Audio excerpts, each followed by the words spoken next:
Hey there, John and Dan, coming at you with another Dan's Models episode. And looks like we're in HO scale again today.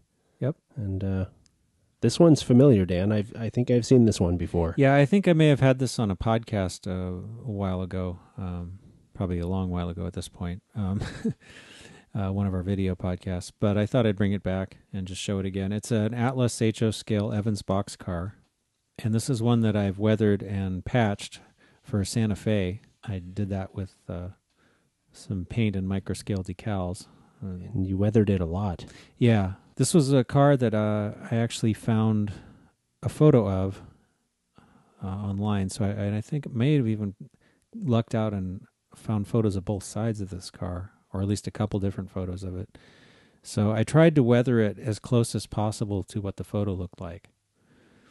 So it's pretty dirty, as you can see. Yeah. I don't suppose, did you happen to get a top overhead shot or no? No, that's a guess. Well, I mean, but look at it though. It looks great, whether it's like that or not. Yeah, thank you. Yeah. The techniques that I used on this car pretty much are the same ones that we used on our weathering and detailing series, volume 1 and 2. Oh, the rolling stock videos. Yeah, the rolling stock videos. But it's a combination of oil paint and powder on the roof to get that rusted look. Yeah. And the sides are mostly powder paint. I painted the light blue patch, I think, and then used some stenciling for microscale. I think it was alphabet stenciling. I don't know if I don't think they had an actual SFLC.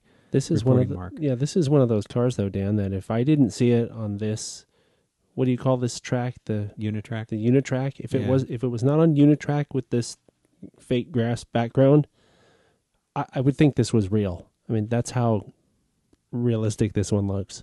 Well, thanks. You know, I mean, that's just, it looks like something off of some abandoned track someplace, you know? Yeah. Well, this car, I guess, was, at least when I had photos of it, was in service. Yeah. So it was just really dirty. But the Atlas actually had a couple, they've run these a few times, but at some point they changed the tooling of this car. And this is one of the early ones that has the cast-on ladders. And normally I don't like that, but in this car they actually look okay. It's hard to tell that they're cast on. The later ones have the separately applied ladders, which is kind of nicer. But that would look even better. Yeah. So another thing is with the early tooling cars, there's not much on the bottom. So I actually went through and put a bunch of brake rigging. Yeah. And this isn't 100% kosher in terms of being probably accurate. But one, it's hard to find pictures of the underside of a car. The best I wanted to do with it really was to make it look right from the side, because that's really what you would see. Because it has all these rods that hang down low, so you can actually see that when the car's rolling along, and I think it looks pretty neat. And I also added the piping between the cylinder and the reservoir and the triple valve and all that. So none of that was there. The newer tooling cars have some of that already done for you. On the ends, I added KD scale couplers. I added some uncoupling levers, and the crossover platform is a photo etched part. I think those might be planos. It's been a while since I did this car. And I also added the trainline air hose. So this car has the stock wheels and trucks. But one thing I did do, whether it's the new or old tooling, the Atlas Evans box cars look a lot better when you replace the stirrups on the corners, because the ones that come with it are cast onto the body and they're too thick. Or the plastic cast on. Yeah, they're real thick and clunky looking. Yeah. So these are Detail Associates parts, and they come with little mounting stems. So basically, just drill like 2 holes, and then you plug them in, and they look a lot better.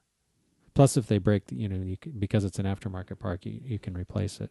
Well, as with all the other ones, it looks really good. So, well, thanks. Excellent. Right, well, I guess that'll do it for this episode. We'll catch you on the next one. Yeah, catch you later.